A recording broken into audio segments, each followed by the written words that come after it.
She was 7 months pregnant, standing alone in a hotel lobby with $12 in her purse and nowhere to go. Her husband had just changed the locks on their home, the home she helped pay for, the company she helped build with her grandmother's inheritance. He erased every trace of her contribution. The $47,000 she invested, gone. The 6 years she spent supporting his dreams, forgotten. And now the woman wearing a $12,000 necklace that should have been hers was calling security to drag her out like a criminal. No one is coming to save you, the mistress laughed. You pushed everyone away. You have nothing. I believe You are expecting us, nothing. Vanessa. But here is Or what that perhaps someone mistress else. did not know. She did not know about the backup documents hidden for years. She did not know about the dead mother's bank accounts still receiving transfers. She did not know about the $4.7 million in hidden assets waiting to be discovered. And she definitely did not know about the two men stepping off that elevator. Two brothers, two CEOs, two very powerful men who had been waiting 6 years to protect their sister. What happened next made that mistress regret every single word she ever said. This is the story of Elena Marshall, a pregnant wife thrown out with nothing who fought back and won everything. Stay until the end, because the way she destroys her cheating husband is something you will never forget. But this story is more than revenge. It's a blueprint for every woman who has ever been told she's worthless, who has been isolated from her family, who has watched everything she built be stolen by someone she trusted. If you've ever felt trapped, powerless, or alone in a relationship where the person who promised to love you became the one destroying you, this story will change how you see your own situation. Watch closely, because the strategies Elena used, they're real, they work, and they might just save your life someday. The marble floors of the Meridian Hotel gleamed under crystal chandeliers that had witnessed 1,000 power plays, 1,000 whispered deals, 1,000 moments where fortunes changed hands and lives pivoted on single decisions. But none of those moments were quite like this one. Elena Marshall stood in the center of that lobby, 7 months pregnant with twins, her hands trembling at her sides despite every effort to keep them still. She had no money in her purse beyond a few crumpled dollars. Her phone had been shut off 2 days ago when Marcus stopped paying the bill. She had no one to call, even if she could. Her husband had changed the locks on their house that very morning, the house she had helped pay for with her grandmother's inheritance, the house where 2 cribs sat waiting in a nursery she had spent weeks decorating. And now she faced the woman who had helped him do it all. Vanessa Cole stood 15 feet away, one perfectly manicured finger hovering over her Bluetooth earpiece, ready to summon security at a moment's notice. She wore a blood-red dress that hugged her figure in all the right places, the kind of dress that cost more than most people's monthly rent and was designed to make other women feel small and inadequate. Her smile was the smile of a cat who had cornered a particularly helpless mouse and was now savoring the moment before the kill. Security is already on their way, Vanessa announced, her voice carrying across the lobby with practiced confidence that came from years of getting exactly what she wanted. You have maybe 60 seconds before they drag you out of here like the crazy person you are. I'd start walking if I were you, but then again, I've always had more dignity than you. Elena felt the baby's kick, a synchronized movement that reminded her she was not just fighting for herself anymore. Twins, a boy and a girl, the doctor had said. 2 lives growing inside her, while her own life crumbled around her like wet sand beneath an incoming tide. What's wrong, Ms. Marshall? Vanessa tilted her head, mock concern dripping from every carefully articulated syllable. No one coming to save you? No white knight riding to your rescue? I guess that's what happens when you spend 6 years pushing everyone away. Marcus told me all about it, you know. How you alienated your entire family. How you don't have a single friend left in the world.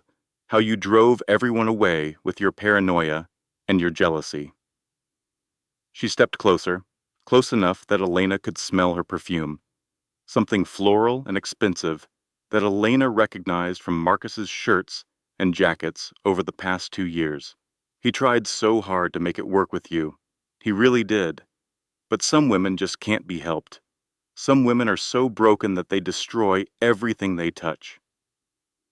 And now look at you, standing in a hotel lobby, pregnant and alone, about to be escorted out, like a vagrant. How the mighty have fallen. Elena said nothing. What could she say? Everything Vanessa said contained just enough truth to cut deep. She had pushed her family away. She had let Marcus isolate her from everyone who cared about her. She had believed his lies about her brothers being toxic, about her friends being jealous, about everyone except him being the enemy. She had done this to herself, in a way. She had handed him the knife and helped him cut every rope that might have saved her. Behind them, the elevator dinged. Vanessa's smile flickered for just a moment, a tiny crack in her perfect composure, before returning stronger than before.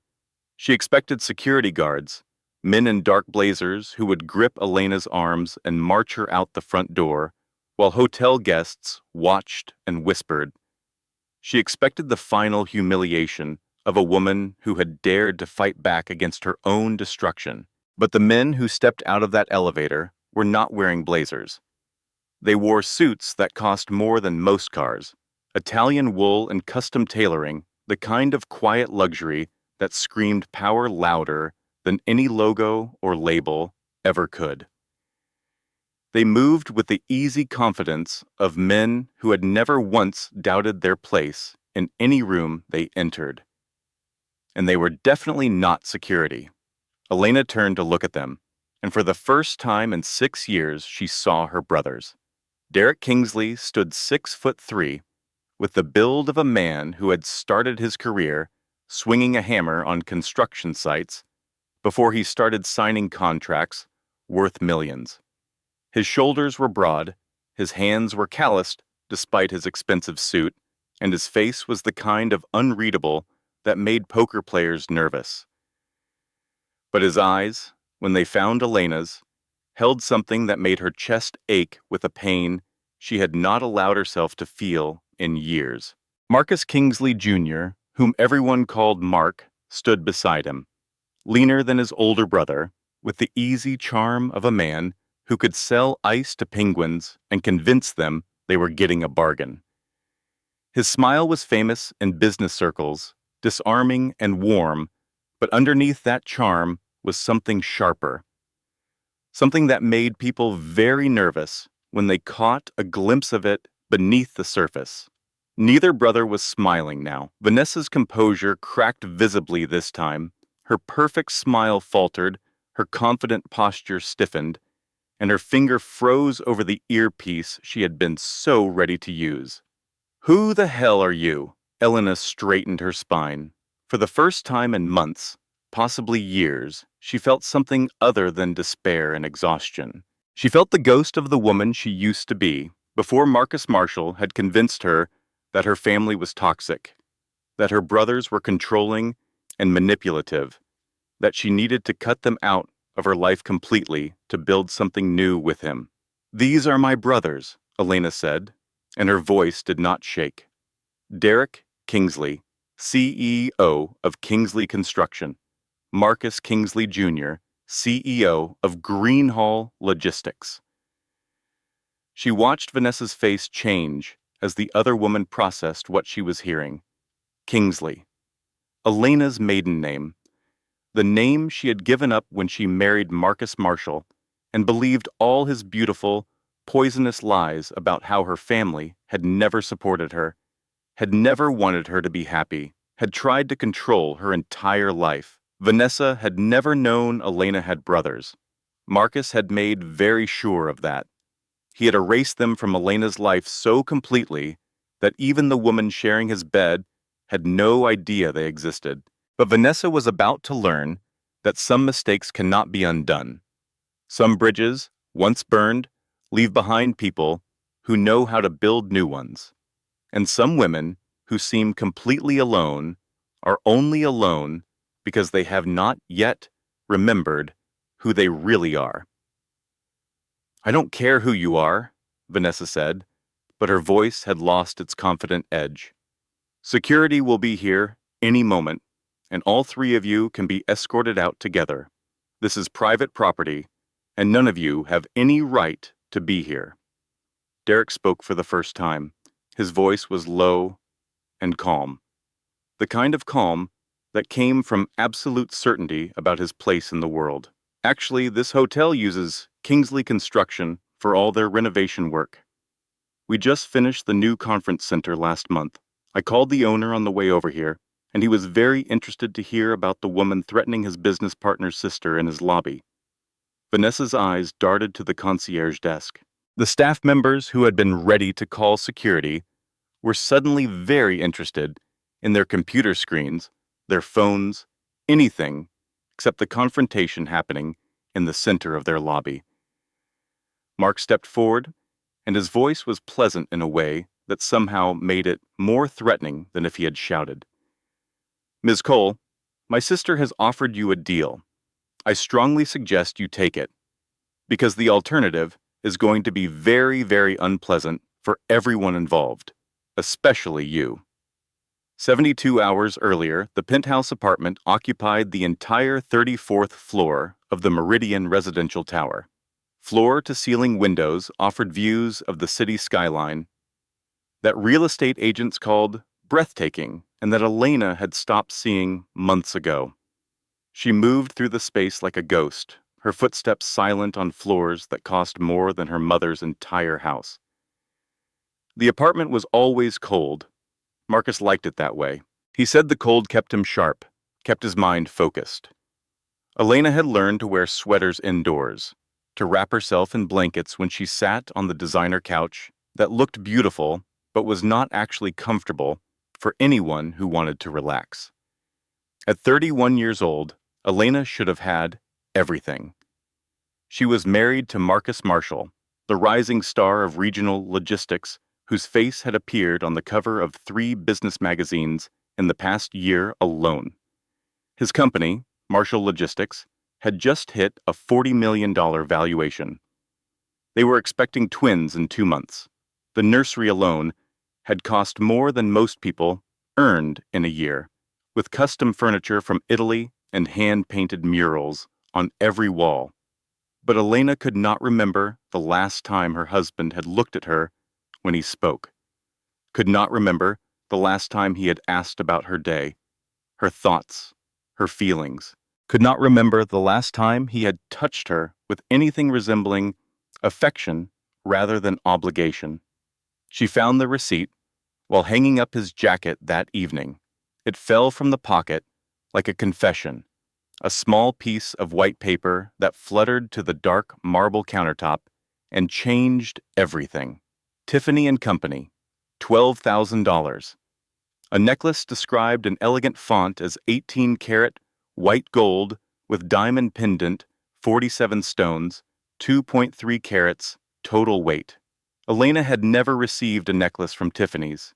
Not for their anniversary, not for Christmas, not for her birthday, not when she told him she was pregnant after 3 years of trying, not for any reason at all. She held the receipt in her hand and told herself there was an explanation. There had to be an explanation. Marcus handled accounts all over the country. He gave gifts to clients, to partners, to important contacts. It was part of doing business at his level. But $12,000 was a lot of money for a client gift, and the receipt was dated 2 weeks ago, which meant she should have heard about it if it was legitimate business. Marcus always mentioned big expenses, always complained about how much it cost to keep clients happy.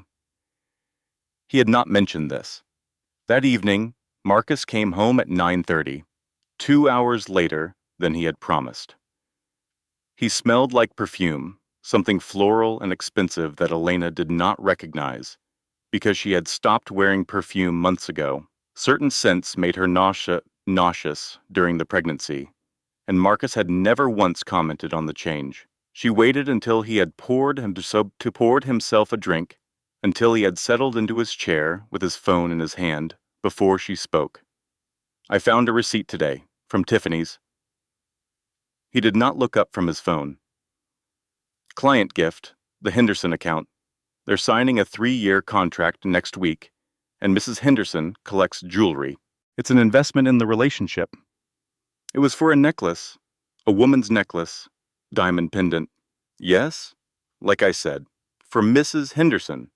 You usually tell me about big client gifts." Now he looked up. His eyes were cold in a way that still surprised her, even after years of marriage. There had been a time when those eyes had been warm, when they had looked at her with something that felt like love. She tried to remember when that had changed and could not pinpoint the exact moment. It had happened so gradually that she had barely noticed until it was already too late. "Are you accusing me of something, Elena?" "I'm asking a question." "No." His voice was flat, dismissive, the tone he used with employees who had disappointed him. "You're being paranoid. Again. This is exactly why I don't tell you things anymore. Everything becomes a drama with you. Everything becomes a crisis. I buy a gift for an important client, and suddenly I'm on trial in my own home." I didn't say anything about a trial. I just asked. You asked in that tone, that suspicious tone that implies I'm doing something wrong. After everything I've built, everything I've given you, this is the thanks I get. Suspicion, accusations, drama. He stood up abruptly, his drink sloshing in the glass. "I'm going to bed. I have an early meeting tomorrow with people who actually appreciate what I do for them. Try not to let your paranoia keep you up all night, inventing problems that don't exist." He walked past her, toward the bedroom, without another word, without a goodnight kiss, without even a glance in her direction. Elena stood alone in the kitchen, with her hand on her pregnant belly, telling herself she was being crazy. She wanted so badly to believe she was being crazy, because the alternative was too terrible to contemplate. 10 years earlier, Elena Kingsley had been working full-time as a bookkeeper at a small accounting firm while taking night classes at community college. She was quiet and serious, the kind of student who always sat in the front row, always read the assigned chapters before class, always raised her hand with thoughtful questions that made the professor smile. Her brothers worried about her. They had always worried about her, ever since their parents' divorce when she was 12 and Derek was 19 and Mark was 16. Derek had stepped into the role of protector, working construction jobs to help pay for her school clothes and her braces and her college applications. Mark had been her cheerleader, the one who made her laugh when she wanted to cry, the one who convinced her she could do anything she set her mind to. But Elena had always felt like she was living in their shadow. Derek was building a construction company. Mark was launching a startup. They were both so confident, so sure of themselves, so successful in ways that made Elena feel small and ordinary by comparison. She wanted something of her own, someone of her own, a life that belonged to her and not to the Kingsley family legacy. Marcus Marshall walked into Business Fundamentals 20 minutes late on the first day of class, all charm and apologetic smiles. He scanned the room for an empty seat and found one next to Elena, who was busy highlighting key passages in the textbook she had already read twice. "You look like you actually understand this stuff," he whispered, leaning close enough that she could smell his cologne, something clean and masculine that made her pulse quicken despite herself. "I do." "Teach me?" She should have said no. She had her own studying to do, her own grades to worry about. But something about his smile, something about the way he looked at her like she was the most interesting person in the room, made her say yes. She taught him everything. Not just the coursework, but how to organize his thoughts, how to present himself in interviews, how to read the patterns and numbers that told the real story of any business. She spent hours in the library with him, explaining concepts that came naturally to her, but seemed like foreign languages to him. He was a fast learner when he wanted to be, and he made her feel seen in a way no one else ever had. "Your brothers don't like me," he said one night, 6 months into their relationship. They were sitting in his tiny apartment, eating takeout Chinese food and pretending they could afford something better. "They're just protective. They're controlling. They treat you like a child, Elena, like you can't make your own decisions. They just worry about me. They don't trust you. There's a difference." He took her hand, his eyes earnest and sincere. "I trust you. I think you're brilliant. I think you could do anything you want if your family would just let you breathe for once." Elena had never thought about it that way before, but the more Marcus talked, the more she started to see her brother's concern as something else, as criticism, as control, as a lack of faith in her ability to run her own life. "You don't need their permission to be happy," Marcus said. "You don't need anyone's permission except your own." 2 years later, her grandmother passed away and left her $47,000. It was not a fortune by any measure, not enough to retire on or buy a house with. But it was everything her grandmother had managed to save over 80 years of careful living, and it came with a letter that Elena kept in a drawer and read whenever she needed to remember what love looked like. "My dearest Elena, this money is not a gift. It is a seed. Plant it wisely, water it with hard work, and it will grow into something that no one can take from you. I believe in you, my darling girl. I always have. Love, Grandma Rose." Marcus had an idea. Delivery logistics. The market was changing fast with online shopping and same-day delivery expectations. Regional carriers could compete with the big national players if they were smart and fast and willing to work harder than anyone else. He just needed seed money to prove the concept. "We could build something amazing," he told her, his eyes shining with the kind of vision that made people follow him anywhere. "Something that's ours. Not your brother's company, not your family's legacy, ours together." Elena wrote the check. $47,000 from her grandmother's inheritance, everything she had except for the letter and the memories. She also did the books, the taxes, the route planning, the customer service, the late-night emergencies when drivers got sick or trucks broke down or clients demanded impossible delivery windows. She worked 80-hour weeks while Marcus did the sales, the handshakes, the charm. He was good at the charm. He was very good at it. Marshall Logistics grew faster than either of them had imagined. First year, $200,000 in revenue. Second year, $800,000. Third year, $2 million. By year 5, they hit $5 million, and Marcus hired what he called a professional management team. "You should focus on the house, babe," he told her over dinner at a restaurant they could finally afford. His smile was the same smile that had won her over in that community college classroom. "I've got this now. You've worked so hard, and you deserve a break. Let the professionals handle the day-to-day stuff." Elena was pushed out of the company she had helped build, not fired exactly, just gradually excluded from meetings, removed from email chains, left out of decisions that she had always been part of before. When she complained, Marcus told her she was overreacting, that she was too stressed, that she needed to relax and enjoy the success they had built together. She told herself it was fine. They were partners. What was his was hers. The company might have his name on the sign, but the marriage meant they were equals in everything that mattered. She stopped talking to her brothers around the same time. Marcus had been working on that for years, planting seeds of doubt, pointing out every perceived slight, reinterpreting every well-meaning comment as criticism or control. "Derek thinks I'm not good enough for you," Marcus said after one family dinner.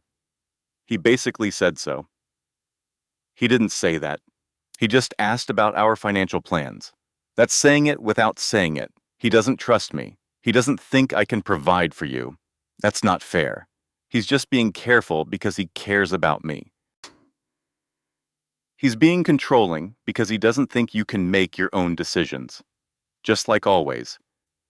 Just like your whole family has always treated you. The arguments got worse. Derek called Marcus arrogant. Mark called him a snake.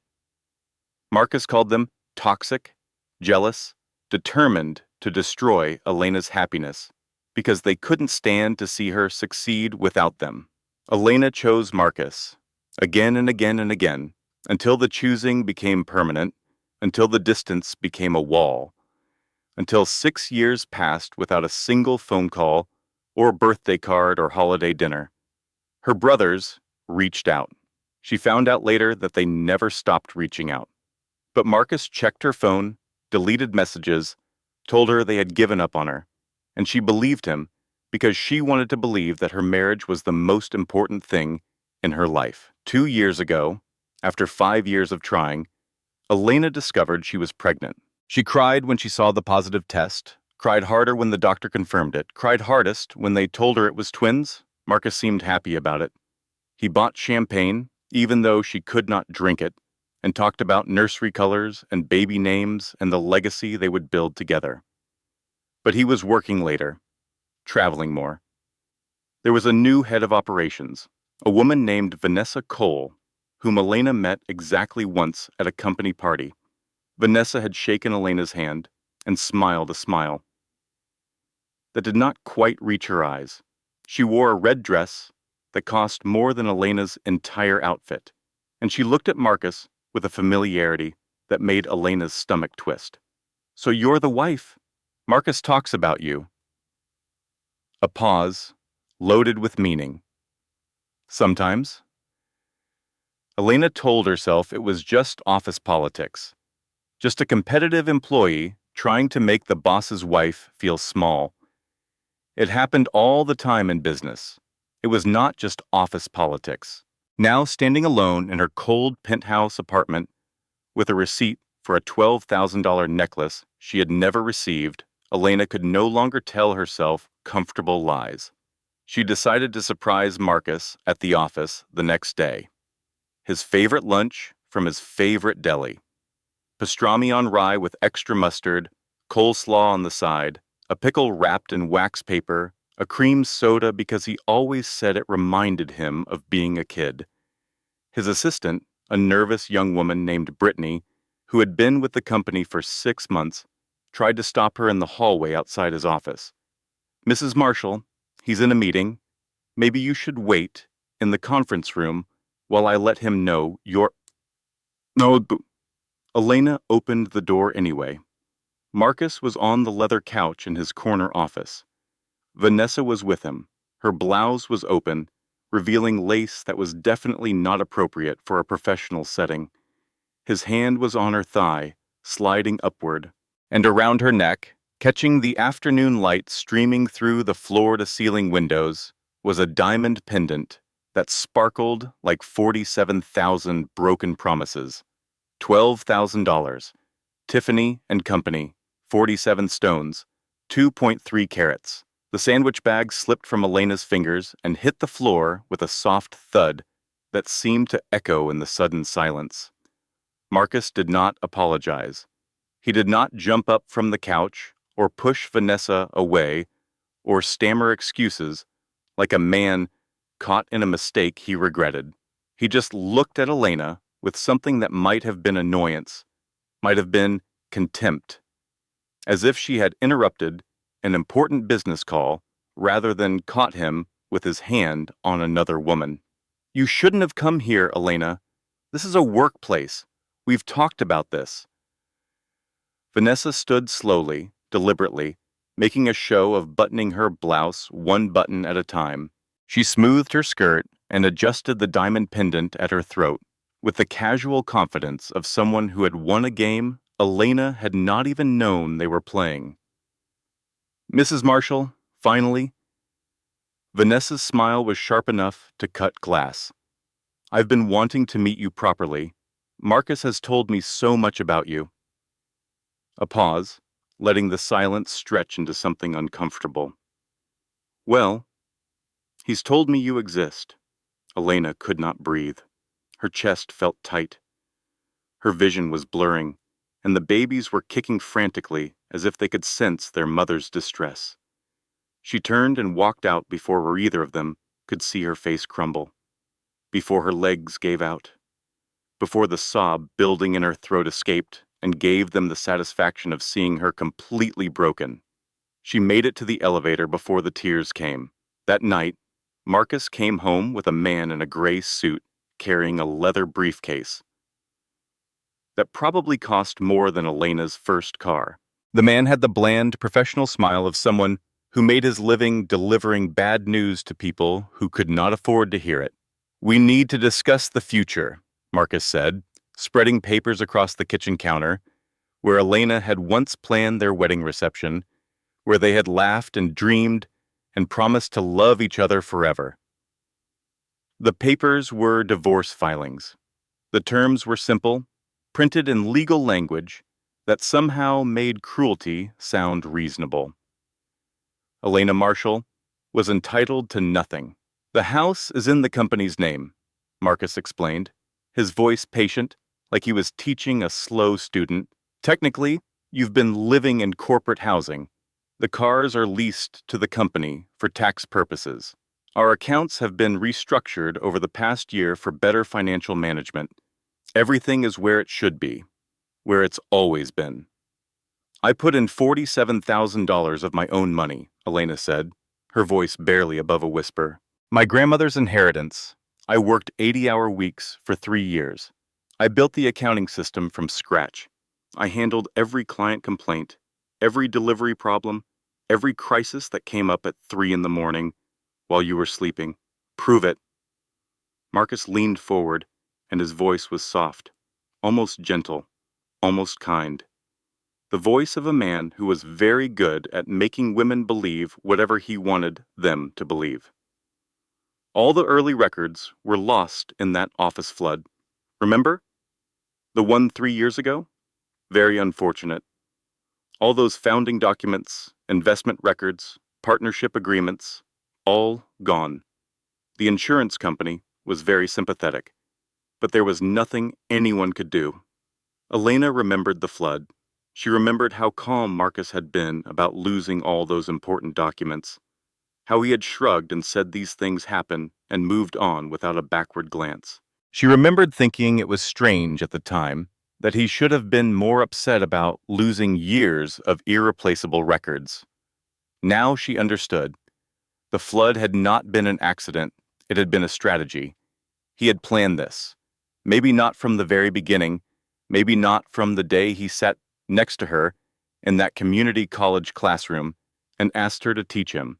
But at some point, he had started planning, erasing her contributions, hiding money, building a case for a divorce that would leave her with nothing. "You can fight this," Marcus said, standing up and straightening his tie, "but you'll lose. You have no documentation, no witnesses, no money for lawyers, and in about 2 months, you'll have 2 newborns to take care of, alone, without a job, without a house, without a support system." He gestured at the lawyer, who began collecting the papers with practiced efficiency. "Sign the divorce papers, Elena. Take the settlement I'm offering. $50,000 and the minivan. It's enough to start over somewhere else, somewhere far from here. It's more than you deserve, honestly, but I'm feeling generous." Elena did not sign. Marcus nodded to his lawyer, as if this was exactly what he had expected. "Then you can leave tonight. Security will escort you out of the building. You have 20 minutes to pack whatever you can carry." 20 minutes later, Elena sat on the curb outside her own building, rain beginning to fall from a slate-gray sky. She had her purse, her phone, and the clothes she was wearing. Nothing else, not even a photograph of her grandmother, not even the letter that had accompanied the $47,000 inheritance. She was 7 months pregnant with twins, It was December, and the rain was cold. She scrolled through her phone, looking for someone, anyone, to call. Her mother's number went straight to voicemail. Her sister did not answer. Her friends, she realized with a horrible, stomach-dropping clarity, had all drifted away over the past 6 years. One by one, Marcus had convinced her to cut ties with anyone who might have supported her through something like this. She thought about calling her brothers, Derek, Mark. She had not spoken to them in 6 years. Marcus had convinced her they were toxic, controlling, jealous of her success. She had believed him because believing him was easier than questioning her own choices. She could not face them now. The shame was too heavy, too sharp, too suffocating. She had chosen Marcus over them again and again and again. She had defended him when they expressed concern. She had told them to mind their own business. She had hung up on Derek when he tried one last time to tell her something was wrong. A car pulled up to the curb, an old Honda Civic with a dented fender, water spots on the windshield, and a woman behind the wheel who Elena had not seen in 3 years. Rosa Martinez had been Elena's neighbor in the apartment complex before the penthouse, before the money, before Elena had moved into a world where people like Rosa were invisible. Rosa was a nurse who worked double shifts to support herself and her teenage son.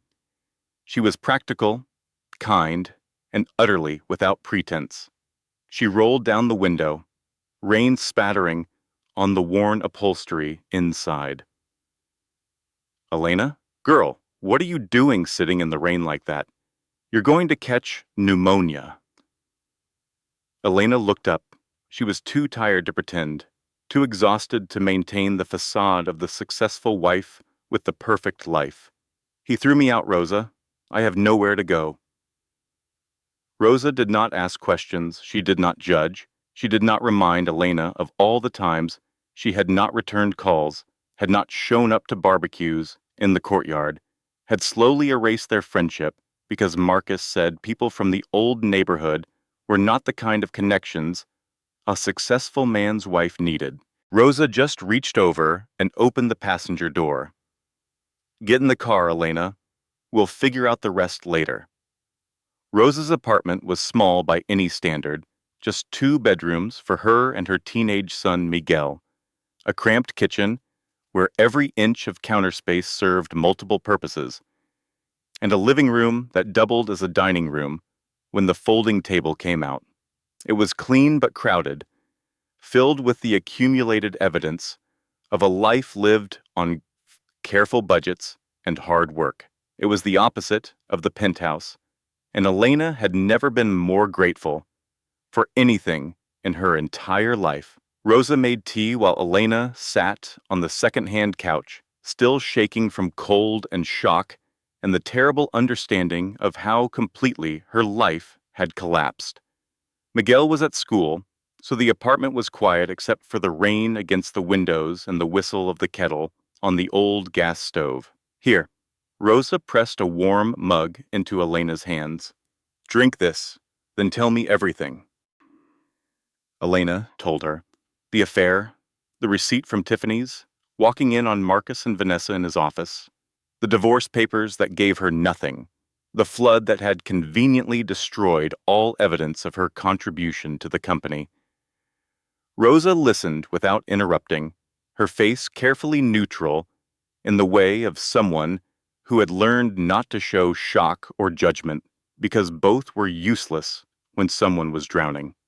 When Elena finished, Rosa set down her own mug and looked at her with the practical directness that Elena remembered from their friendship years ago. So, what are you going to do about it? Elena stared at her. I don't know. I have nothing. No money, no proof, no documentation of anything. He's destroyed it all. He's been planning this for years. That's not what I asked. Rosa's voice was firm but kind, the voice of someone who had faced her own share of impossible situations and survived them. I asked what you're going to do. Because you have 2 babies coming who need their mama to fight for them. So, what are you going to do? For the first time since walking into Marcus's office and seeing another woman wearing her betrayal around her neck, Elena stopped crying. She thought about her grandmother, about the $47,000 that had represented an entire lifetime of careful saving, nickels and dimes added up over 8 decades of making do with less so that something could be passed on to the next generation, about the letter her grandmother had written. This money is not a gift. It is a seed. Plant it wisely, water it with hard work, and it will grow into something that no one can take from you. Marcus had taken the money. He had taken 6 years of her life, her relationships with her family, her self-confidence, her belief in her own judgment. He had taken everything she thought she knew about love and marriage and partnership. But maybe he had not taken everything. I'm going to get back what's mine. Rosa nodded slowly, as if this was exactly the answer she had been waiting to hear.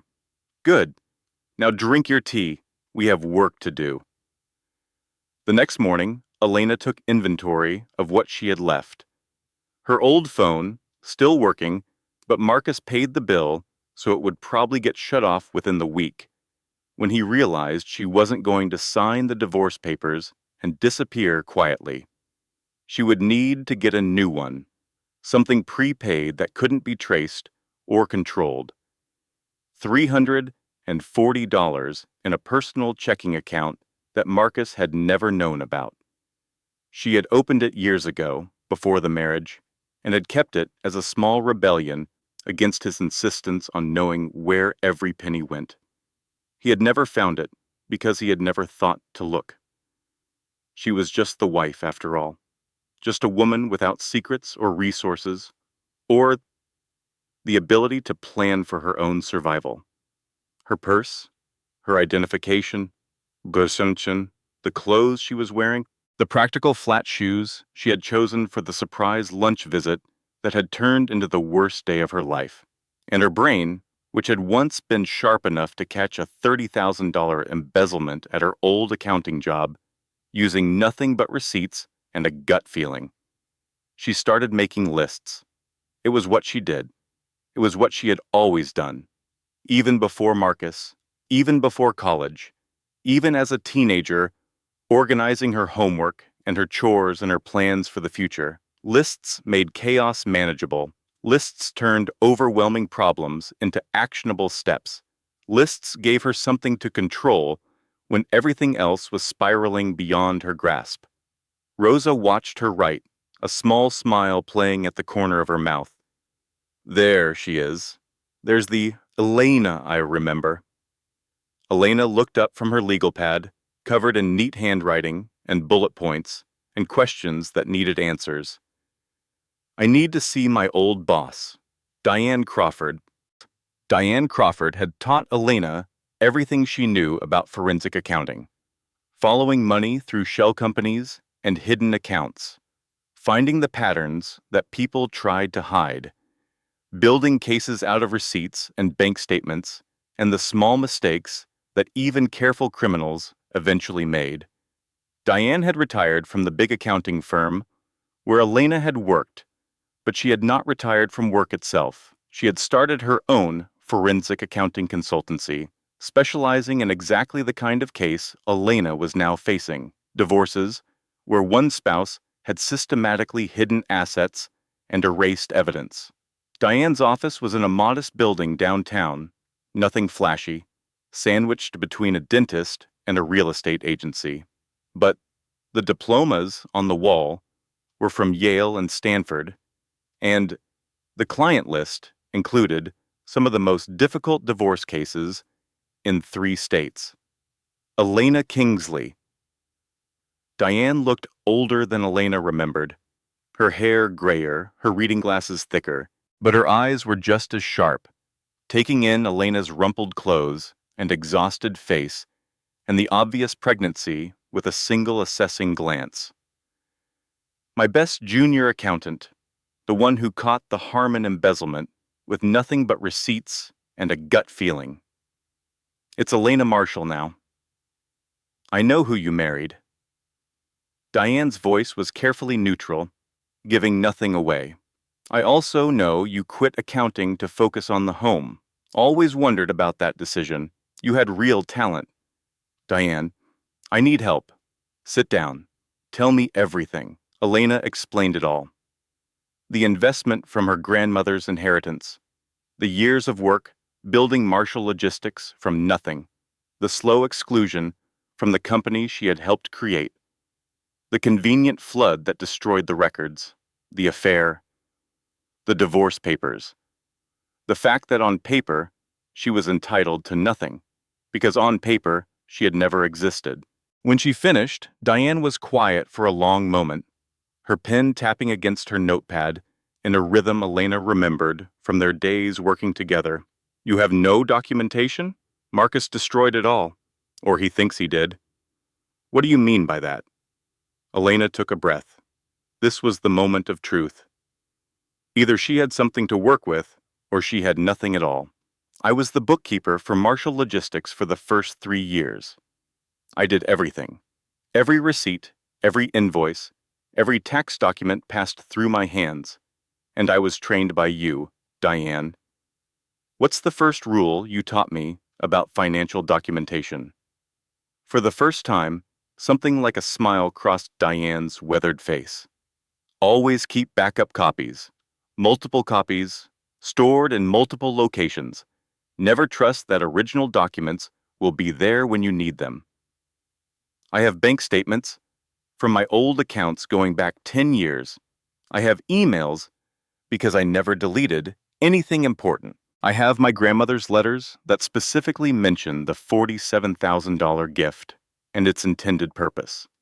I have paper copies of the first 3 years of tax returns that I kept in a safety deposit box before Marcus convinced me I was being paranoid. Elena paused, feeling something like hope for the first time in days. And I have my memory. I remember every transaction, every vendor, every route we planned, every client we pitched. I remember things he doesn't even know I remember. Diane leaned forward, interested now. That's a start. It's not proof by itself, but it's a foundation we can build on. She paused. I should tell you up front, I don't work for free. My standard rate is $400 an hour, and cases like this typically require 200 to 300 hours of work. Elena's stomach dropped. She had $340 to her name. She could afford less than 1 hour of Diane's time. I have $340 to my name right now. I know. I can tell by looking at you. Diane slid a paper across the desk. That's why I'm offering you a different arrangement. Contingency fee. I work your case as if you were paying full rate. If we win and you recover assets, I take 20% of whatever we get. If we lose, you owe me nothing. Why would you do that? You don't even know if I have a case. Because I've seen this story 100 times, Elena. More than 100. Successful man builds a business with help from his wife, then decides she's served her purpose and needs to be discarded. And most women don't fight back because they can't afford to. They don't have the money for lawyers, the evidence for courts, the energy for a battle that can take years. Diane extended her hand. You have everything except the money.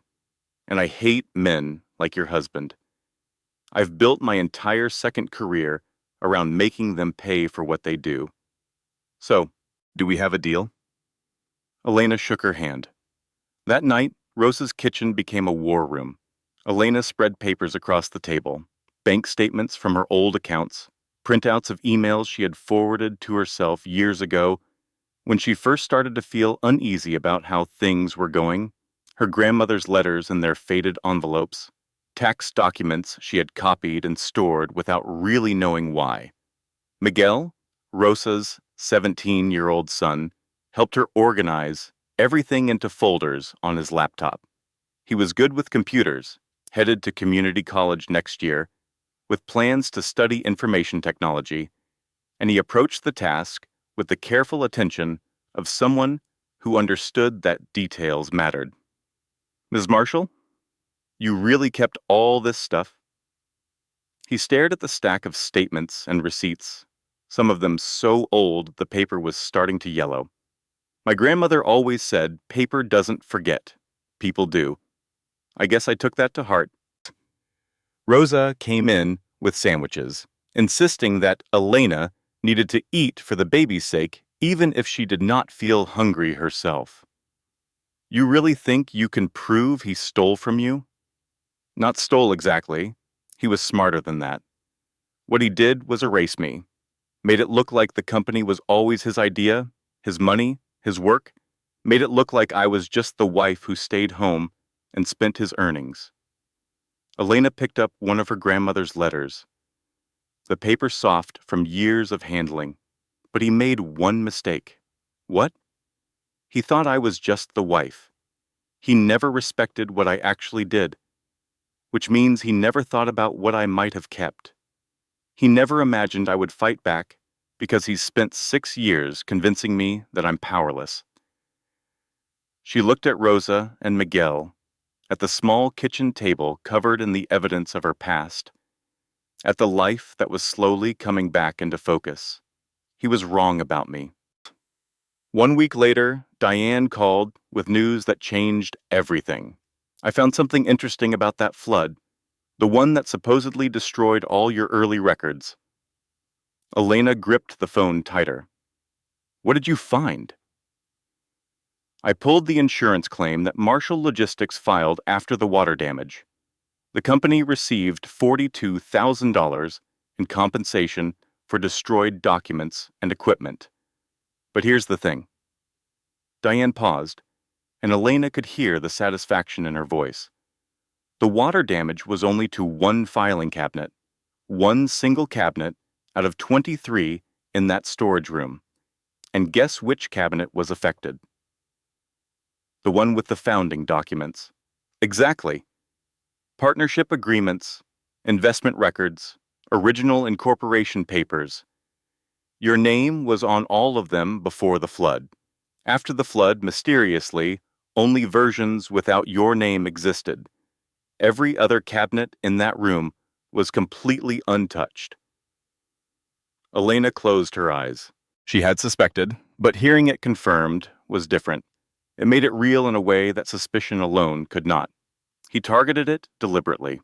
It gets better, or worse, depending on how you look at it. I checked the timing. The flood happened 3 days after you asked Marcus about coming back to work part-time. Remember that conversation? Elena remembered. She had been getting restless, feeling useless in the big, empty penthouse, while her husband built an empire with money she had given him. She wanted to contribute again, to feel like a partner instead of a kept woman. Marcus had told her the timing was not right. The company was at a critical stage. She would just get in the way. She should focus on preparing for the baby they were trying to conceive. 3 days later, the flood. He was already planning this, Elena said slowly, the pieces falling into place.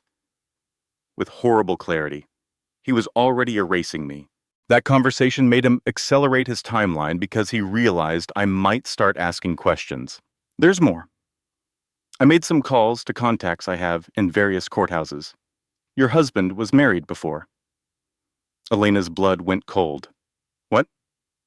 Patricia Wells. They married in 2012 and divorced in 2015. The divorce was sealed by court order, which usually means one party paid a lot of money to keep the details private. But I have a friend who works in records, and she was able to give me the broad strokes. He told me he had never been married before. He said I was his first love, his only love. He said he had been waiting his whole life to find someone like me. He told a lot of people a lot of things. The pattern looks similar to what he's doing to you. Patricia Wells received a settlement, but the terms were heavily skewed in his favor despite the short duration of the marriage. I'm trying to reach her now. If he ran the same playbook on her that he's running on you, we might be able to establish a pattern of behavior. Elena hung up and sat in Rosa's small living room, staring at the wall but seeing nothing. Marcus had done this before. He had married another woman, used her, discarded her, and moved on without a backward glance. And then he had found Elena, and he had done it all over again. She had been a target. From the very beginning, she had been a target. Her hands were shaking. But not from fear this time. From anger. 3 weeks later, Elena stood in a courtroom for the preliminary divorce hearing. She was represented now by a lawyer Diane had recommended, a woman named Catherine Reeves, who specialized in high-asset divorces and worked on contingency for cases she believed in.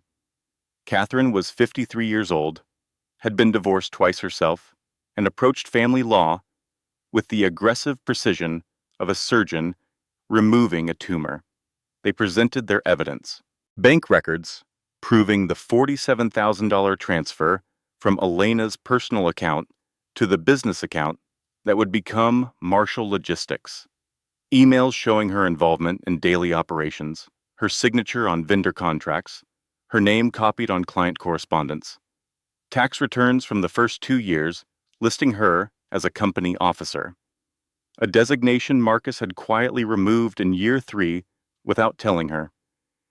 Expert testimony from Diane Crawford about the suspicious nature of the flood, the statistical improbability of water damage affecting only one cabinet, the pattern of document destruction that suggested deliberate action rather than accident. Marcus's lawyer, a silver-haired man named Richard Thornton who charged $800 an hour, objected to everything, called the evidence circumstantial, called Elena emotional and confused, suggested that she was fabricating claims out of spite because her marriage had ended and she could not accept responsibility for her own failures.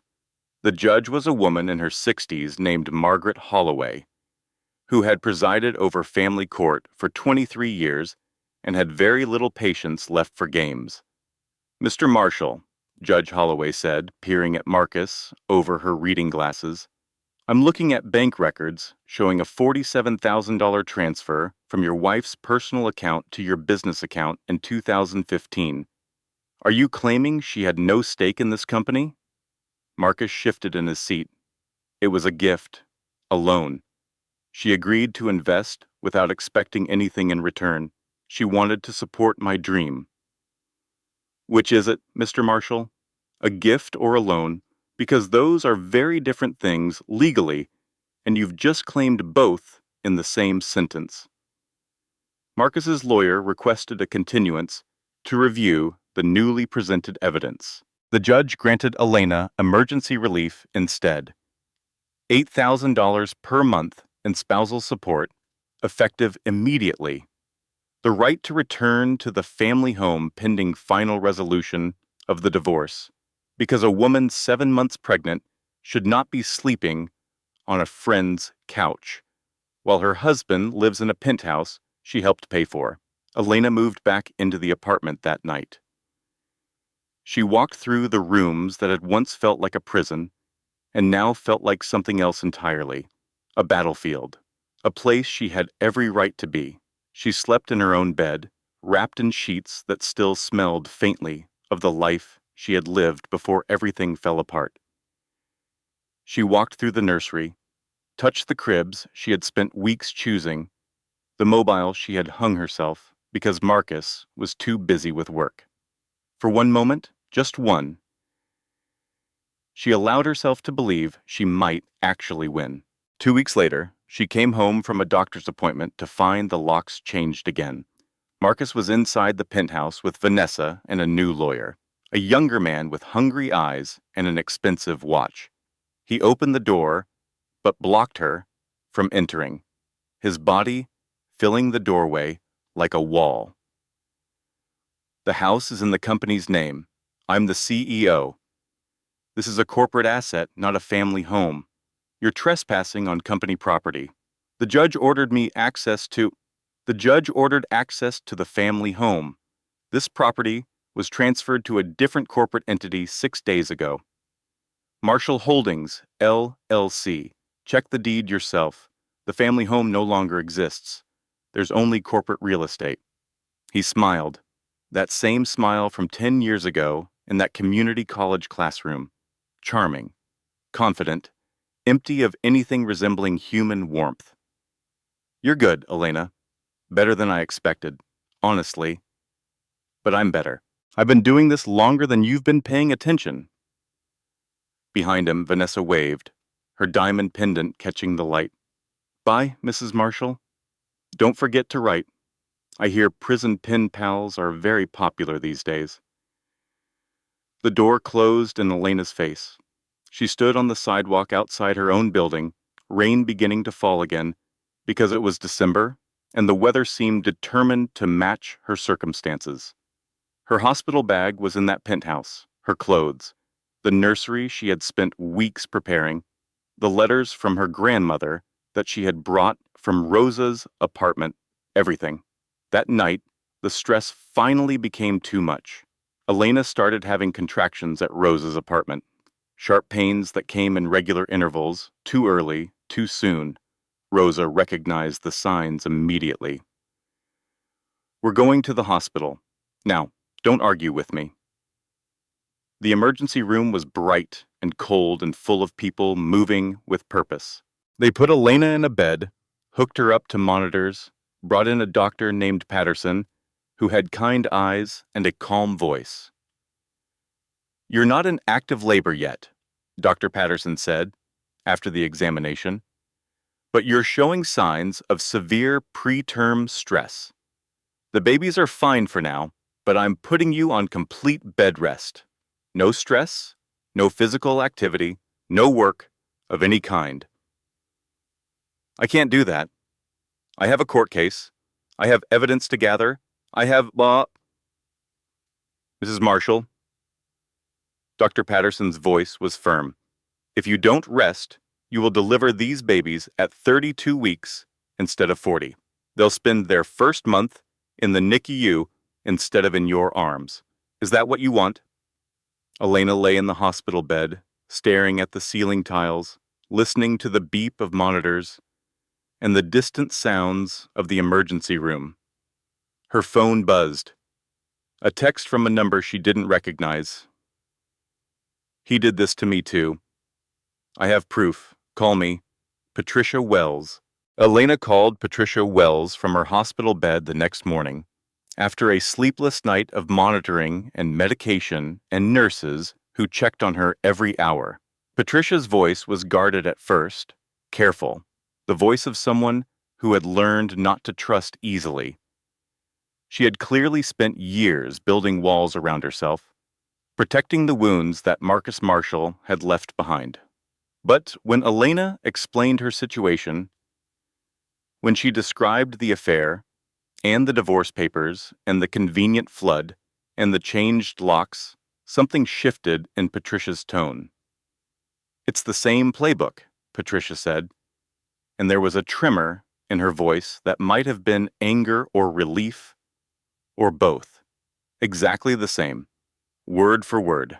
The isolation from family, the financial control, the slow erosion of your confidence, and then the sudden discovery that all the records are gone and you have no proof of anything.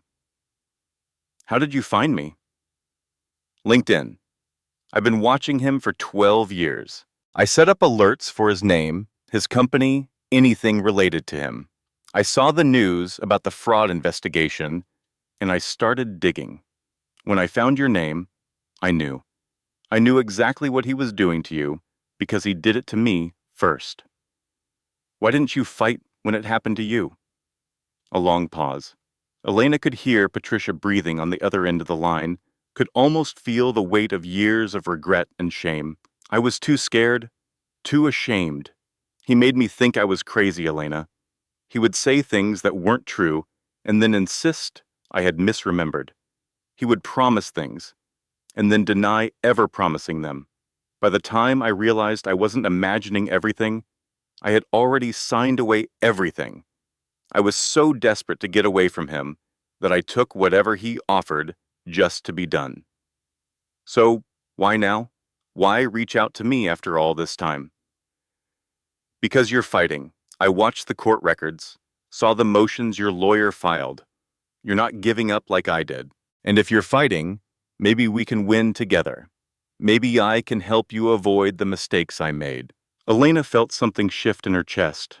Hope, maybe, or determination, or the simple relief of knowing she was not alone. What do you have? Everything. Patricia's voice hardened, with 12 years of accumulated fury. I kept every document he made me sign, every bank statement that showed money moving to accounts I didn't control, every email where he contradicted himself or admitted things he later denied. I kept it all because I always knew, that someday there would be another woman, and I wanted to be ready. Patricia sent the file that night. Emails, bank records, corporate documents from the time of her marriage to Marcus. Legal agreements that showed how he had structured things to leave her with nothing. And most importantly, proof that Marcus had opened accounts in his mother's name, his mother who had been dead for 5 years at the time. Those accounts were still active, still receiving transfers from Marshall Logistics, still hiding money that should have been part of the marital estate that Elena was now entitled to. This was not just divorce fraud. This was criminal fraud on a massive scale. Elena could not leave her hospital bed, so she brought the fight to her instead. Rosa visited every day, bringing food from the apartment and updates from the outside world. Miguel set up a laptop on the hospital tray table and helped Elena organize the growing mountain of evidence. Diane called with updates on her forensic investigation. Patricia sent documents, and Detective Sharon Burke from the Financial Crimes Unit started taking a very serious interest in Marcus Marshall. Elena coordinated everything from that hospital bed, monitors beeping softly beside her, babies kicking in her belly, like they were cheering her on. Thus, the investigation uncovered more than anyone had expected. The accounts in Marcus's dead mother's name held $2.1 million, accumulated over 3 years of small transfers designed to escape notice. It was systematic theft from his own company, money that should have been declared as profit and taxed and divided in any divorce proceedings.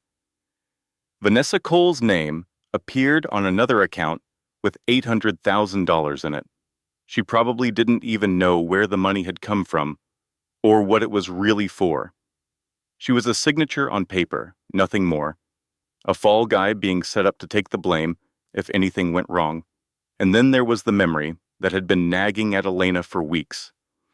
Something Marcus had said at a company party 2 years ago when he'd had too much champagne and his guard was down. He had bragged about a private investment that no one could trace. Something about the future of money, about being ahead of the curve, about security that no government or ex-wife could ever touch. Elena searched her old emails. Marcus had used her email as a backup for important passwords because he thought she would never look, and her account was less obvious if anyone investigated him. He had always underestimated her, always assumed she was not paying attention. She found it buried in a folder she had never opened. A seed phrase. 12 random words that looked like nonsense unless you knew what they meant. She gave the information to Detective Burke. The cryptocurrency wallet contained $1.8 million in Bitcoin. Total hidden assets discovered, $4.7 million. Detective Burke reviewed everything with the careful attention of someone who had spent 20 years building cases against people who thought they were too smart to get caught. This is enough for criminal charges, Burke said during one of her visits to Elena's hospital room. Wire fraud, tax evasion, money laundering. We can build a solid case that will hold up in court. But I need someone inside the company to testify. Someone who signed off on these transfers. Someone who can explain what they were told and what they actually knew. Everyone looked at the same name. Vanessa Cole. Elena's first attempt to turn Vanessa failed completely. She arranged a meeting at a coffee shop near the hospital, neutral ground where neither of them would have an advantage. Rosa drove her there against the doctor's orders because some things were more important than bed rest. Vanessa arrived looking smug, her hair perfect, her makeup flawless, her outfit probably worth more than Rosa's car. She clearly believed Elena wanted to beg for mercy, to plead for some crumb of compassion from the woman who had stolen her husband. Elena slid a folder across the table instead. Patricia's documents, the account in Vanessa's name, the criminal liability she was facing without even knowing it. He's using you, Elena said quietly. The same way he used Patricia Wells before me. The same way he used me for 6 years. And when this all falls apart, and it will fall apart, you'll be the one holding the bag. Your name is on that account. Your signature authorized those transfers. You'll go to federal prison for 10 years while he walks away clean. Vanessa's smile did not waver. Nice try. But Marcus and I are partners. Real partners. Not like whatever arrangement you thought you had. We're building something together. We're in love. You're a signature on an account full of stolen money. That's not love. That's a liability. Vanessa stood up, pushing back from the table. With practiced grace. You're pathetic, Elena. You lost. Your husband chose me. Your family abandoned you. And now you're sitting here pregnant and desperate, trying to convince me that I'm in danger. She laughed, a cold sound without humor. Accept it. Move on. Find some other man to leech off of. She walked out without looking back. 3 days later, Vanessa called Elena's hospital room. Her voice was different this time, shaking, scared. The account. The 800,000. It was 800,000 3 days ago when you showed me those papers. Elena sat up in the hospital bed.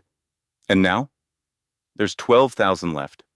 He's been transferring it out to accounts I don't recognize and countries I've never heard of. He's getting ready to run, and when he does, my name is still on that account. The account that's been emptied. The account that will show I had access to hundreds of thousands of dollars that have now disappeared. Now you understand what I was trying to tell you. Silence stretched between them, filled with the sound of Vanessa's breathing and the distant beep of hospital equipment. That bastard. That absolute bastard. He told me we were partners. He told me I was different from you. You are different from me. You're next. You're the one who's going to take the fall when everything collapses. He's already setting you up. More silence. When Vanessa spoke again, her voice was smaller. What do you want from me? Testify. Tell Detective Burke everything you know. Every transfer you signed. Every account you helped set up.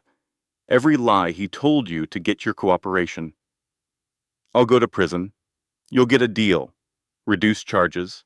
Probation instead of prison time.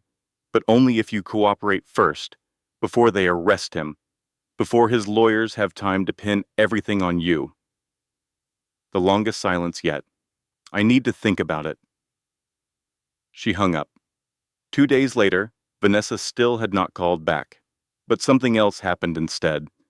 The $20 million contract that Marshall Logistics had been about to close, the deal with a major retail chain that would have doubled the company's value, suddenly fell through. Market conditions, the retailer announced publicly, a strategic decision to explore other options. But Elena knew better. Someone had leaked information to the retailer about the fraud investigation. Someone had made sure they knew exactly what kind of company they were about to do business with. That someone was Vanessa Cole. She had not cooperated with Elena or the police, but she had gotten her revenge on Marcus in her own way, destroying the deal that meant everything to him. The company's market value dropped from $40 million to $15 million overnight.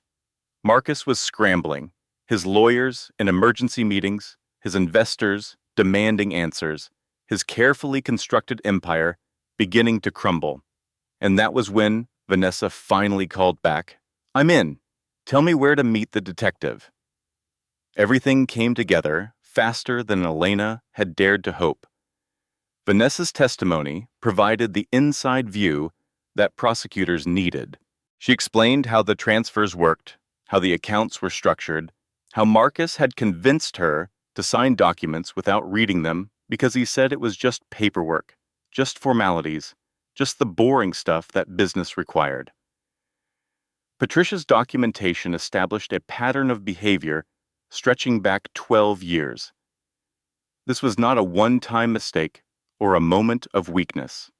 This was a systematic approach to marriage as a business transaction, with the wife always ending up with nothing. Elena's reconstructed financial records proved her contribution to Marshall Logistics, her investment of $47,000, her years of work building the company that now bore her husband's name and none of her fingerprints.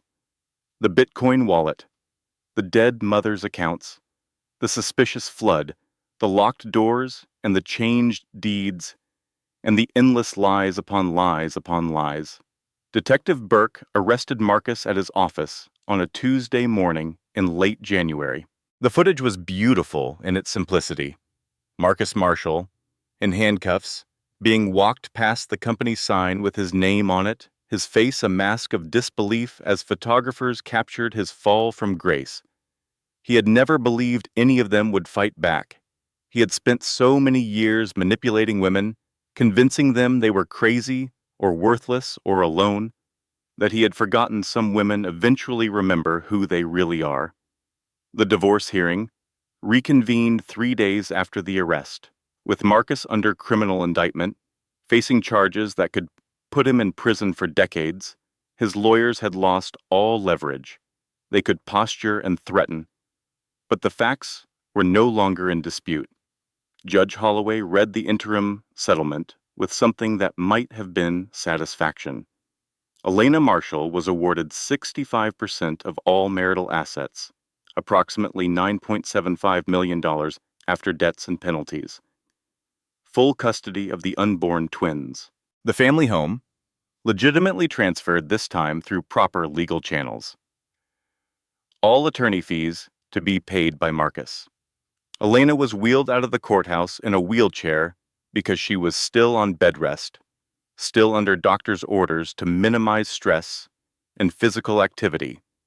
But she was victorious against all odds, against a man who had planned her destruction for years, against a system that usually favored people with money and lawyers and the ability to wait out their opponents.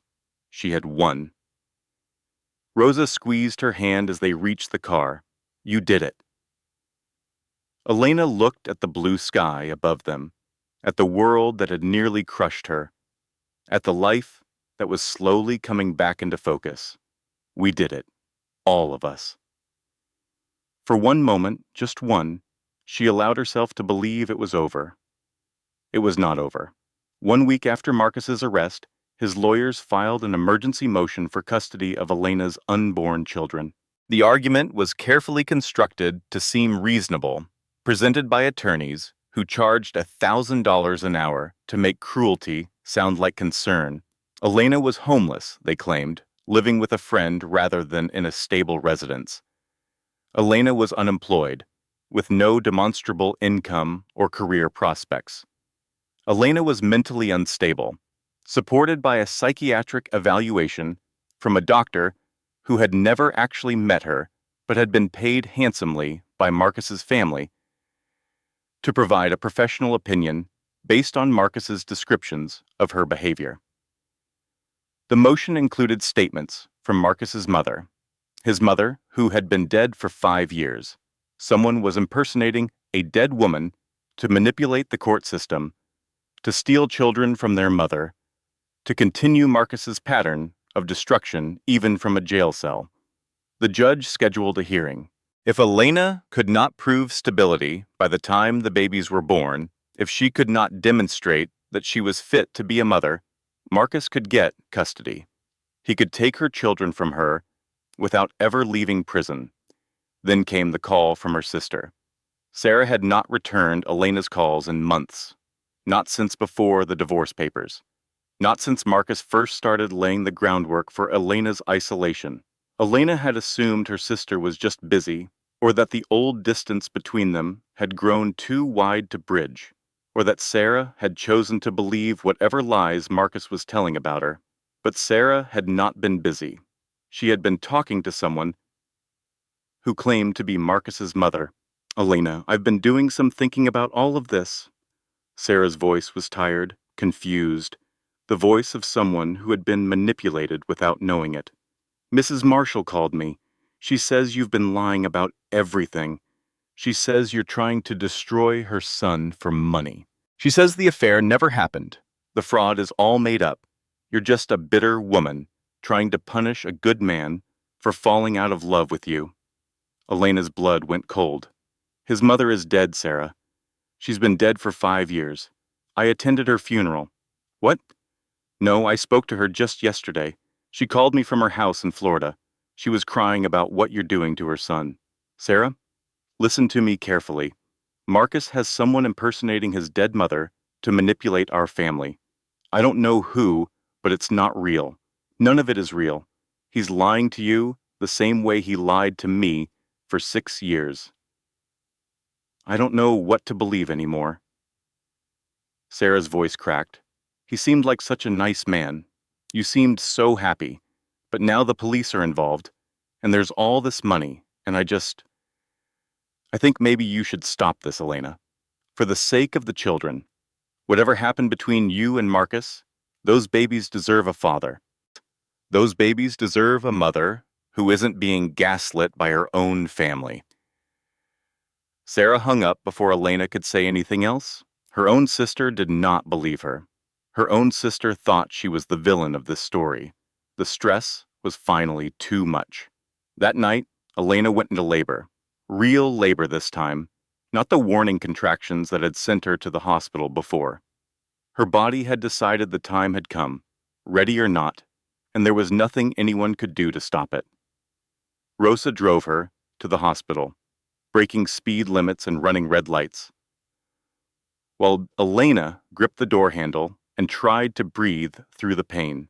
The delivery was fast, faster than anyone expected. Elena had spent months preparing for this moment, reading books and watching videos and imagining how it would go. None of it had prepared her for the reality of bringing 2 lives into the world while her own life was falling apart. But she did it. She pushed through the fear and the pain and the exhaustion and the uncertainty. At 3:47 in the morning, Emma Kingsley came into the world screaming, her lungs strong, and her fists clenched as if she was already ready to fight. At 3:52, James Kingsley followed his sister, quieter but just as determined, his eyes open and alert, as if he was taking in everything around him. Elena held them both, one in each arm, and cried for reasons she could not fully explain. Joy and terror and love and exhaustion all mixed together into something that had no name, something that felt like the beginning of a new world. When she woke hours later, groggy from the delivery and the medications, there was a message on her phone. From Marcus. Congratulations on the birth of my children. My lawyer will be in touch about the custody hearing. See you in court. Even from a jail cell, he was still trying to destroy her. Rosa found Elena crying in the hospital bed at 3 in the morning, the twins sleeping peacefully in their bassinets while their mother fell apart. Elena, talk to me. I can't do this anymore. The words came out broken, jagged, barely coherent through the tears. He has money for lawyers, endless money. He has people pretending to be his dead mother to manipulate my family. He has my own sister thinking I'm crazy, and I'm sitting here with 2 newborn babies, and absolutely no one. Rosa sat on the edge of the hospital bed, her face calm, but her eyes fierce. You have me. You've done too much already. I can't keep asking you for help. I can't keep taking advantage of your kindness. You have your own life. your own problems. Stop. Rosa's voice was firm, in a way that Elena had rarely heard. You can't keep what? Accepting help? That's not weakness, Elena. That's survival. That's what human beings do for each other when things get hard. She took Elena's hand, her grip strong and steady. You know what I see when I look at you?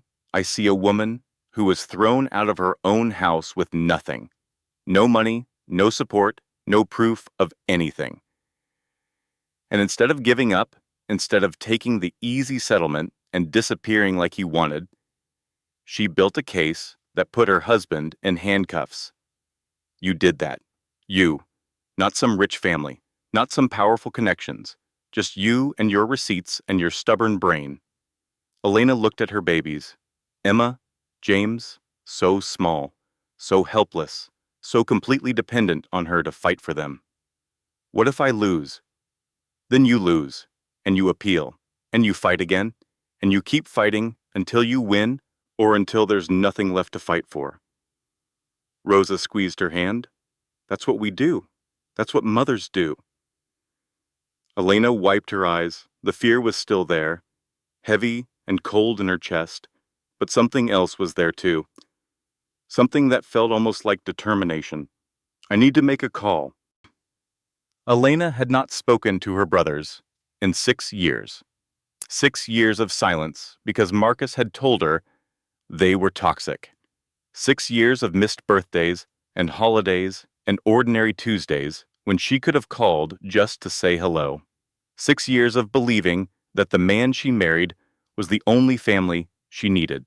She had chosen Marcus over them again and again, defending him when they expressed concerns, dismissing their warnings as jealousy or control, cutting them out of her life because he convinced her that was what love required. Now she sat in a hospital bed with 2 newborn babies and nowhere else to turn. She dialed Derek's number at 6 in the morning, her hands shaking so badly she almost dropped the phone twice. He answered on the second ring, as if he had been waiting for this call for years. Elena? Derek, I need help. There was a pause, and Elena braced herself for what she deserved. Anger, resentment. I told you so. The justified fury of a brother who had been cut out of his sister's life because she chose wrong. Instead, he said, Where are you? Mercy General Hospital. I just had twins, and I'm in trouble. I'm on my way. I'll call Mark. He hung up before she could apologize, before she could try to explain, before she could say any of the things she had rehearsed in her head for years but never had the courage to speak. 6 hours later, her brothers walked into her hospital room.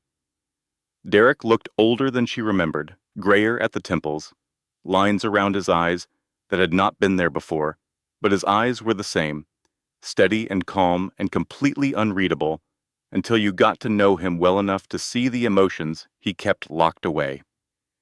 He stood 6'3", with the build of a man who had spent decades building things with his own hands before he started building an empire. His shoulders were broad, his hands were calloused despite his expensive suit, and when he looked at Elena, there was nothing in his face but concern. Mark looked almost the same as he had 6 years ago, still handsome, still charming, still carrying himself with the easy confidence of someone who expected good things to happen. But there was something sharper about him now, a focus that had not been there before. The startup world had changed him, given him edges he had not possessed as a younger man. They met the twins first, stood at the foot of Elena's bed, and looked at their niece and nephew with expressions that made Elena's chest ache with regret for all the years they had missed.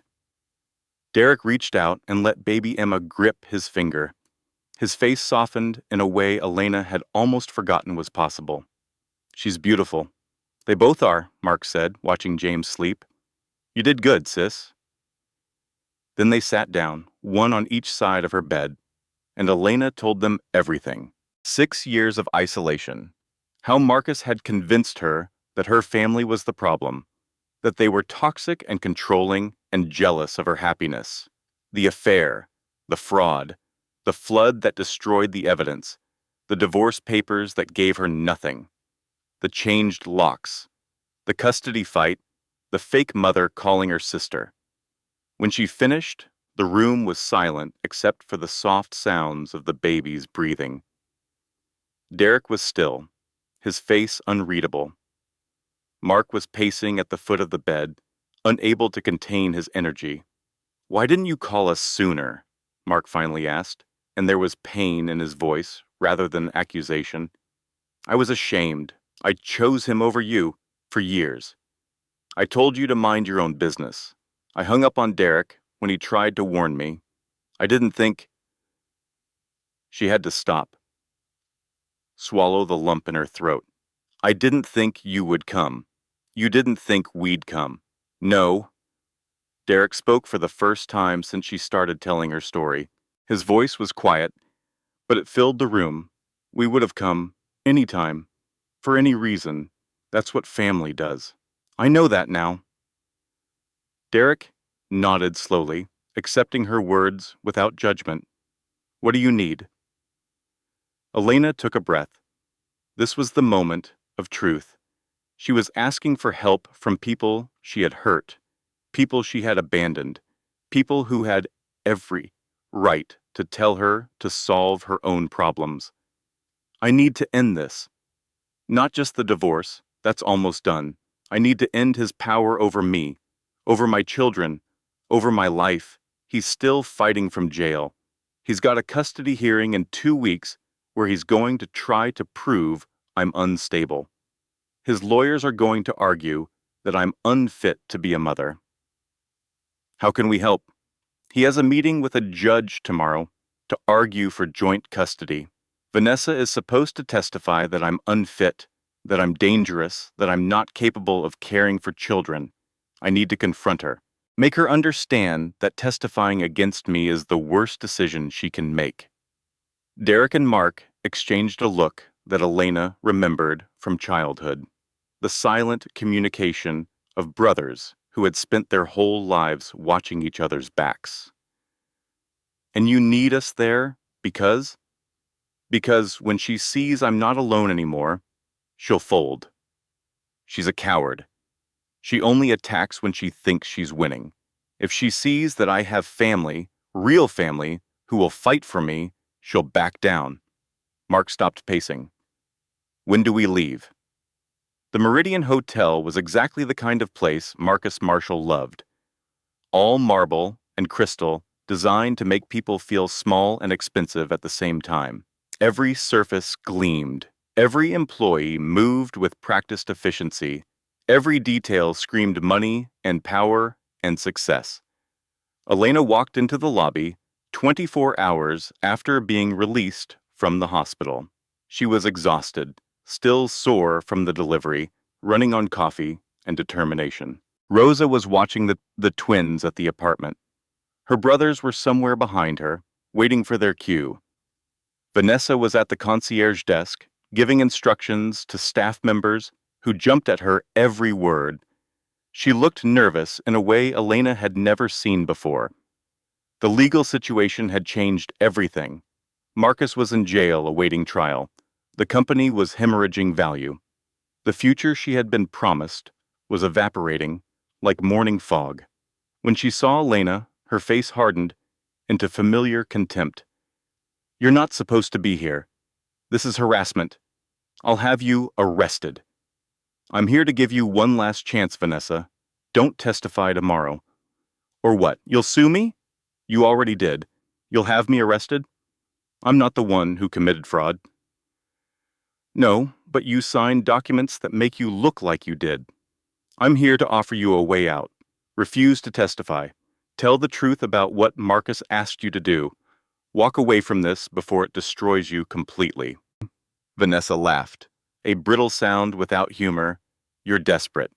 You have no leverage, no power, no way to hurt me. Marcus told me all about you, how pathetic you are, how you begged him not to leave you. And now you're here, trying to threaten me? It's sad, honestly. I'm not threatening you. I'm warning you. There's a difference. The only thing I'm hearing is a woman who lost and can't accept it. Vanessa's hand went to her Bluetooth earpiece. Security. I need security in the lobby. Now. She turned back to Elena, smug again. You should have taken the settlement when Marcus offered it. $50,000 and the minivan. It was more than you deserved. Now you're going to get dragged out of here like the crazy person you are. No one coming to save you. The elevator dinged. Vanessa turned, expecting security guards. Men in blazers who would grip Elena's arms and escort her out of the building, while hotel guests watched and whispered. But the men who stepped out of that elevator were not wearing blazers. They wore suits that cost more than most cars, Italian wool and custom tailoring, the kind of quiet luxury that screamed power louder than any logo ever could. Derek Kingsley, 6'3", built like someone who had spent decades building things with his own hands before he started signing contracts worth millions. Mark Kingsley. The easy charm of a man who could sell ice to penguins, but underneath that charm was something sharper. Neither brother was smiling. Vanessa's composure cracked. Her perfect smile faltered. Her confident posture stiffened. Who the hell are you? Elena stepped forward. For the first time in months, possibly years, she felt like herself again. These are my brothers. Derek Kingsley, CEO of Kingsley Construction. Marcus Kingsley Jr., CEO of Greenhall Logistics. She watched Vanessa's face change as the other woman processed what she was hearing.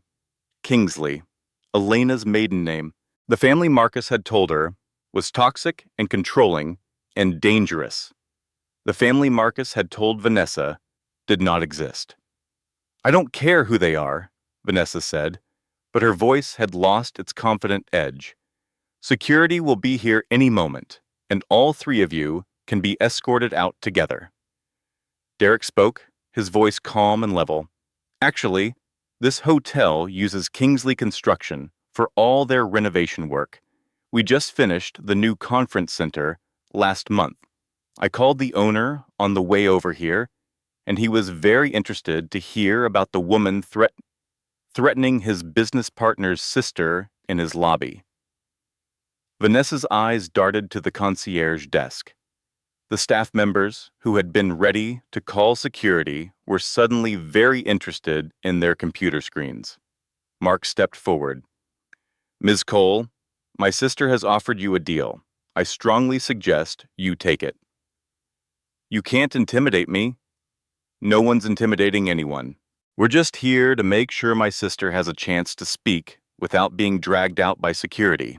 He paused.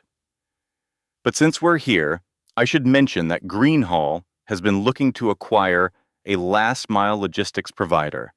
Marshall Logistics would have been perfect, but with all the fraud allegations. He shrugged. Company's probably worth about $2 million now instead of 40.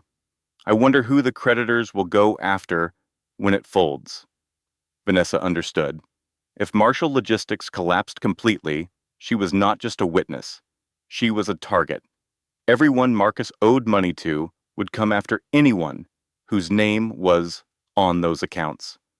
Her name was on a lot of accounts. I need to make a call.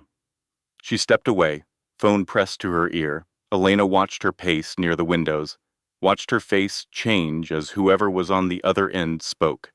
She returned 5 minutes later. The arrogance was gone, replaced by something that might have been resignation or relief. I'm not testifying tomorrow. What? I called my lawyer. He advised me to cooperate fully with the prosecution. To tell the truth about everything Marcus asked me to do, it's my only chance of staying out of prison. Elena stared at her. You're going to testify against Marcus. I'm going to tell the truth.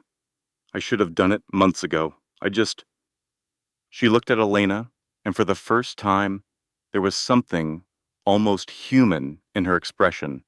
He told me you were nothing, that you were just the wife, that you'd never fight back.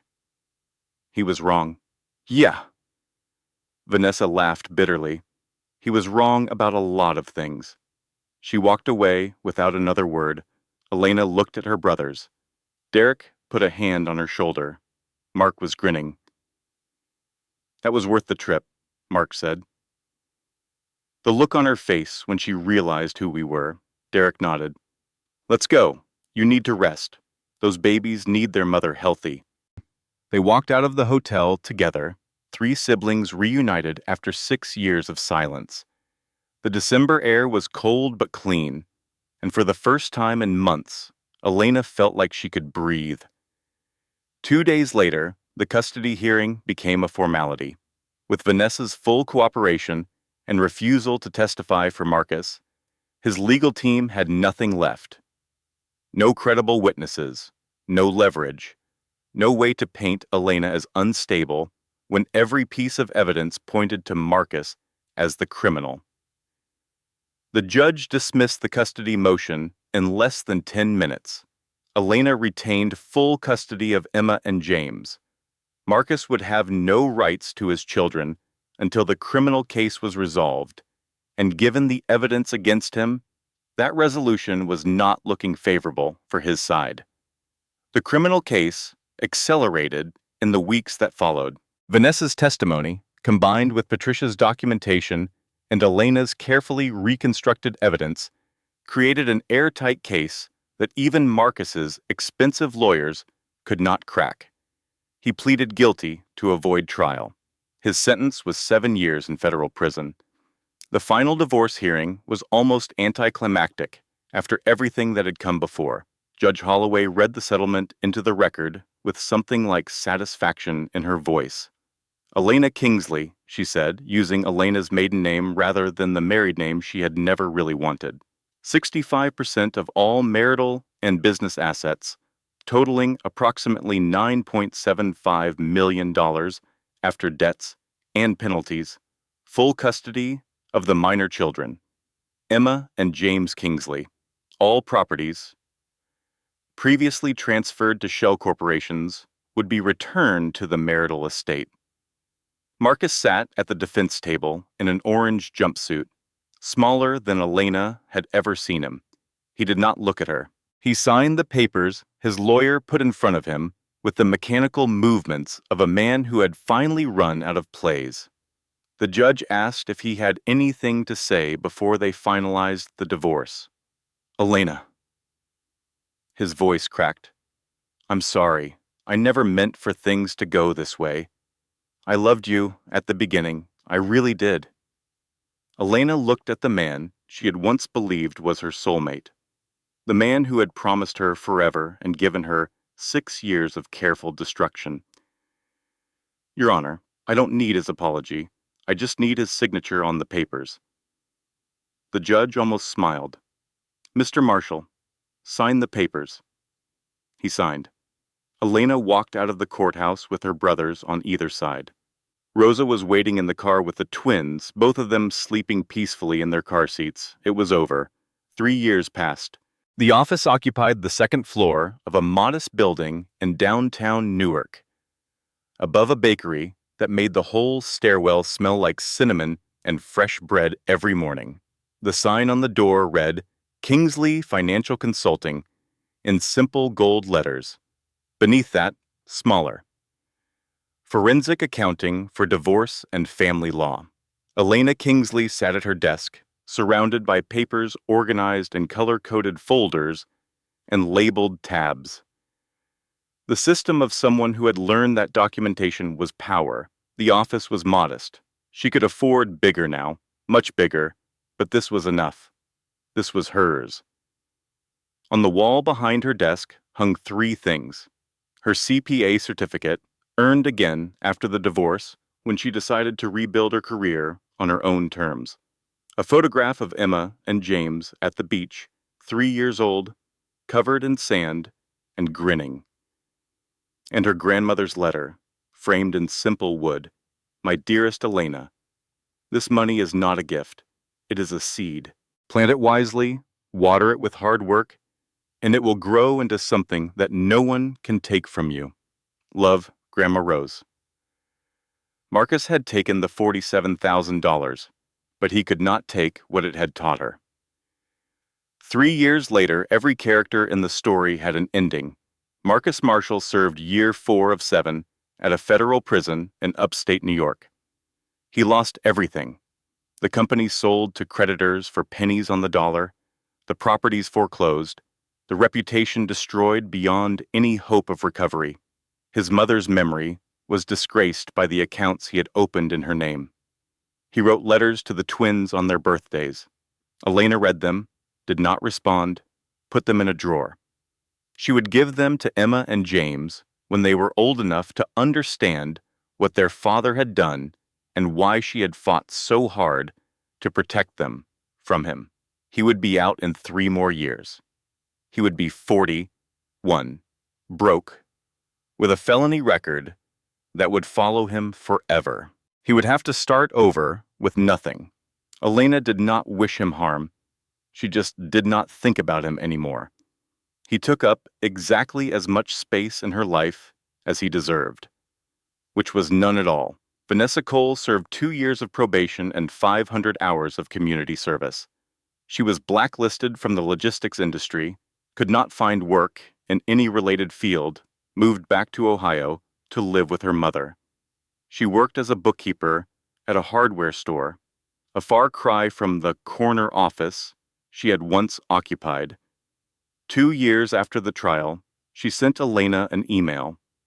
"I am not going to apologize, because I do not think you want one, but thank you for warning me. I did not deserve your kindness."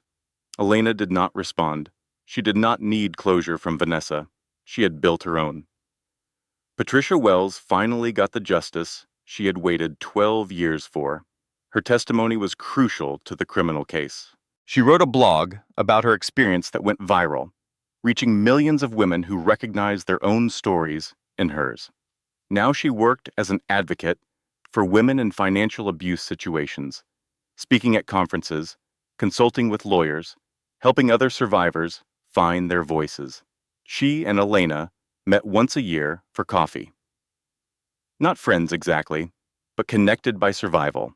Diane Crawford received her 20% contingency fee and called it the most satisfying payday of her career. She offered Elena a partnership at her firm. Elena declined, but they still worked together on referrals, still traded notes on difficult cases. Rosa Martinez lived in a townhouse 3 blocks from Elena's house, purchased and paid for in full. She had quit her second job, worked normal hours at the hospital, spent her weekends spoiling Emma and James rotten. Every Sunday meant dinner at Elena's house, Rosa cooking, the kids running wild in the yard. Miguel graduated from community college and got a job at Diane Crawford's firm as a junior analyst. Elena wrote his recommendation letter. Derek Kingsley expanded Kingsley Construction to $15 million in annual revenue. He helped Elena understand business ownership on her own terms, not gifts, just advice. He offered her a CFO position twice. She declined twice. He respected her more for saying no.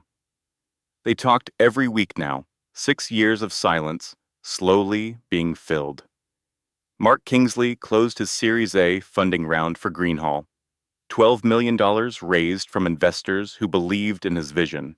He wanted to invest in Elena's consulting firm. She said no. He understood. He was godfather to James.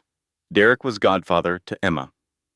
Emma and James Kingsley were 3 years old. Elena had changed their last name after the divorce was final. They did not know their father was in prison. They were too young. Elena told them Daddy made some bad choices and had to go away for a while. Emma had Marcus's eyes, but Elena's stubbornness. James was quiet, thoughtful, loved books.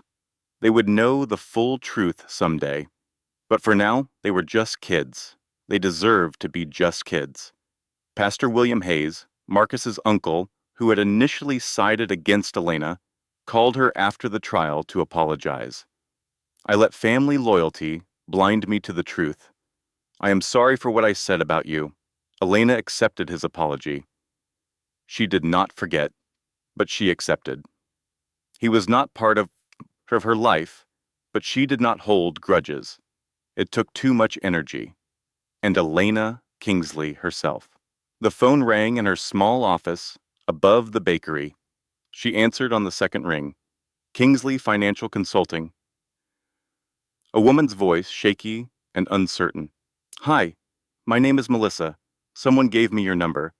My husband, I think he's hiding money. I don't have any proof. I don't even know where to start, and I'm scared." Elena reached for a fresh notepad. She had heard this story before. She had lived this story before. "Melissa, you're not crazy, and you're not alone." She began to write as Melissa talked, the same way Diane Crawford had once written while Elena talked. The same careful attention to detail, the same patient questions. "First, tell me everything from the beginning." Through the window, afternoon sunlight fell across Elena's desk. The twins were at preschool, learning letters and numbers. Rosa would pick them up at 3. Derek would call tonight to check in. Mark was coming for dinner on Sunday. She had rebuilt everything Marcus had tried to take from her: her career, her family, her sense of herself as someone capable and strong. But the best thing she had built was this: the ability to say to another woman what someone had once said to her. "You have more power than you think. Let me show you how to use it." And meaning it. The lesson. Elena's story teaches us 3 powerful truths. First, documentation is power. Keep records. Keep backups. Keep copies in places no one knows about. Paper doesn't forget, even when people do. Second, isolation is the weapon of abusers. When someone convinces you to cut off your family, your friends, your support system, that's not love protecting you. That's control preparing to destroy you. Third, it's never too late to fight back. Elena was 7 months pregnant with nothing but $12 and her brain. She rebuilt everything. So can you. If this story moved you, if it reminded you of someone you know, if it gave you hope, please take 2 seconds to hit that like button. Drop a comment below and tell me what part of Elena's story hit you the hardest. Share this with a woman who needs to hear it. Subscribe and turn on notifications so you never miss another story of women who refuse to stay broken. Because every share, every like, every comment helps this story reach another woman who might be sitting alone right now, thinking she has no options. You might just save someone's life today. And this content has been carefully researched, developed, and manually edited to deliver meaningful lessons and real value. Every detail was crafted to inspire, educate, and empower women facing their darkest moments. Thank you for watching until the end. Asterisk.